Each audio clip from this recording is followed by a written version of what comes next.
all that stuff. My point is, this idea of election fraud is a forbidden topic. And you get labeled an election denied. Right, one, even Donald Trump in that interview noted that Hillary Clinton conceded. And two, that is a false equivalency to say that she contested the election results, when what she really did was simply point out, and it is a well-documented fact, that Russia tried to interfere in our election by fucking with stuff on Facebook and other places. Also, at another point in the Rogan interview, it appeared that he tried to lead Trump with a question about election vulnerabilities and fraud, but then failed to push back on anything he said. Let's talk about the potential vulnerabilities for elections and election fraud. One of them is mail-in ballots. The other one is if someone can break into voting machines, if someone can hack voting machines. Those are two huge ones. So and Elon can be Musk, done? Elon Musk, I think he said it publicly. I hope he did, because I wouldn't want to be the one. But he's a really smart guy, and he's a very good guy with computers. Right? He said to me that unless you have paper ballots, it can never be an honest election. That's a big statement. It's a big statement. We should go to paper ballots. Now we have these sophisticated machine. It goes up to heaven. It goes all over the place and down and around. And they say, we'll need 2 weeks to figure out who the hell won the election. Do you think that's by design? Yeah, I do. I think it's very crooked. That's my opinion. Now, notably here, I will say Rogan did ask Trump a few times if he had evidence for his election fraud claims. But when Trump finally answered, he kind of just accepted his response, which was, I mean, I'll just let you see it for yourself. The 2020 elections, you say you have all this evidence that it was rigged. Why haven't you put this evidence in a consumable form? In what? Oh, I did. I have books on it. And by the way, books have been written on it.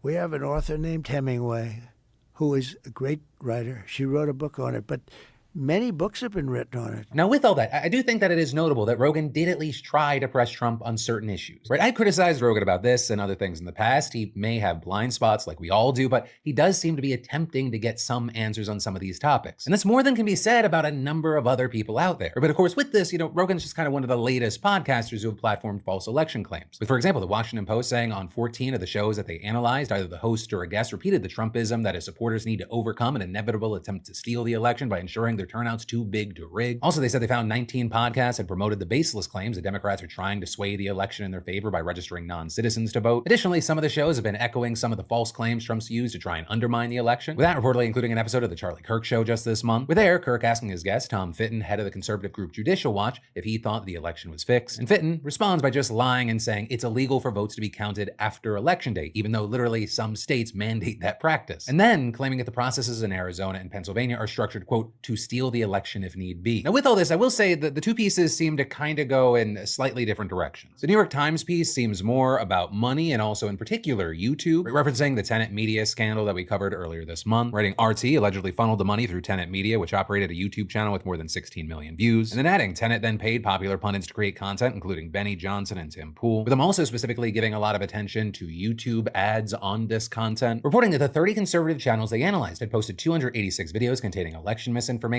and in total, those videos garnered more than 47 million views, and YouTube generated revenue from ads on more than a third of them. The researchers also said that they found some of the channels made money from their videos and monetization features available to members of the YouTube Partner Program. But with all that, very notably here, a YouTube spokesperson said none of the 286 videos violated its community guidelines, saying in a statement, the ability to openly debate political ideas, even those that are controversial, is an important value, especially in the midst of election season, and specifically around money, saying most of the 30 tracked channels are ineligible for advertising and some had previously violated the company's content policies, and saying this report demonstrates our consistent approach to enforcing our policies. Right, and all of that is the Washington Post piece kind of focused more on the mediums themselves and the tools that they have. With the Post reporting that because podcasts operate largely outside the view of the tech industry monitors, that they're more vulnerable to disinformation than many other sources. But with all that said, of course, that is just one part of this story. Right, because once these stories dropped, we ended up seeing the subjects of the pieces as well as their supporters and fans reacting. Right, Ben Shapiro saying the Washington Post and New York Times just simultaneously dropped pieces calling for the destruction of conservative media and saying these are supposed guardians of the free press and free speech. What unbelievable liars. Elon Musk saying the New York Times is pure propaganda. And actually all of this is we knew that these pieces were going to come out thanks to the subjects of them, with several of the creators tweeting out questions they were getting about these pieces from the people writing it. With Tucker Carlson, for example, sharing this text message that includes a number of questions. You can pause here to read that yourself. With Tucker then responding, so the New York Times is working with a left-wing hate group to silence critics of the Democratic Party. Please ask yourself why you're participating in it. This is why you got into journalism? It's shameful. I hope you're filled with guilt and self-loathing for sending me a text like this. Please please quote me. And then to the response in question, would you like to address any of the points or questions above? He said, would I like to participate in your attempt to censor me? No thanks. But I do hope you'll quote what I wrote above and also note that I told you to fuck off, which I am now doing. Thanks. But again, all of this is developing in real time. We'll have to see if anything actually comes from this, any sort of fallout. In the meantime, I gotta pass the question off to you. What are your thoughts here? And really it can be about any and all aspects of what we talk about, because obviously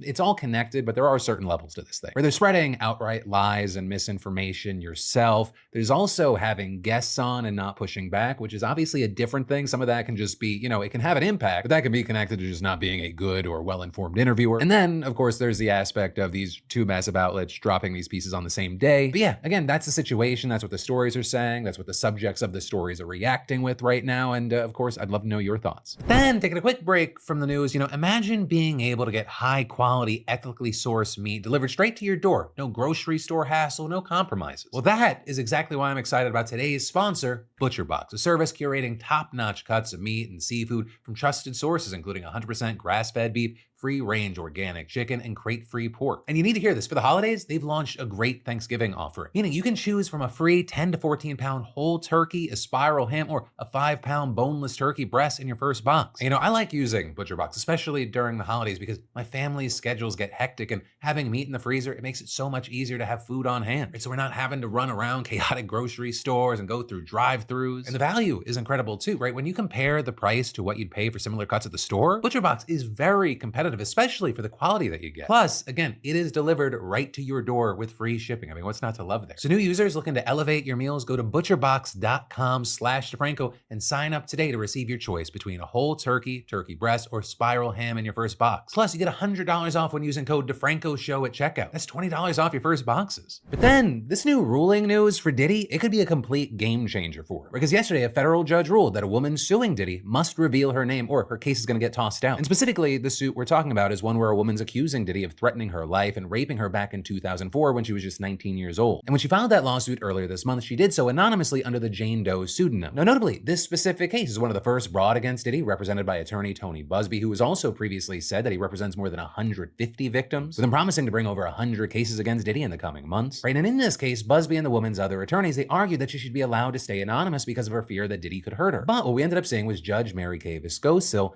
not being convinced, with her writing in her opinion that according to the woman's own submissions, Diddy hasn't contacted her in the 20 years since the alleged rape. And this is he's currently locked up in a Brooklyn jail until the trial for the criminal charges that he was arrested for back in September. The judge also went on to say that Diddy has a right to defend himself and investigate the woman that's accusing him, and adding that while there is real likelihood that this woman is going to face intense public scrutiny if her name's released, that does not outweigh Diddy's right and the rights of the public to know who's using the court system. And with that, the judge specifically pointed to the other people who have sued Diddy for similar reasons using their own name. And so what all this means is that the woman now has until November 13th to file the lawsuit under her own name, or it's just going to get dismissed. But one of the biggest things is this goes beyond just one case, right? Because this ruling could have a serious impact on the other cases that are being brought against Diddy, specifically the now more than a dozen anonymous ones filed under John or Jane Doe pseudonyms. And that's including two that were brought up against him earlier this week that include allegations that he raped a 10-year-old boy and a 17-year-old contestant on a show that he was producing, with again, the attorney in those cases also being Tony Busby. But then beyond just the civil cases, right, there's the criminal charges to talk about, because Diddy's attorneys have also reportedly been pushing for federal prosecutors to reveal identities of his alleged victims, with them arguing they shouldn't have to, quote, play a guessing game, one made all the more challenging by the onslaught of baseless allegations that desperate plaintiffs are lodging at him, for the most part anonymously, in civil suits designed to exact a payoff. Right, so we're talking about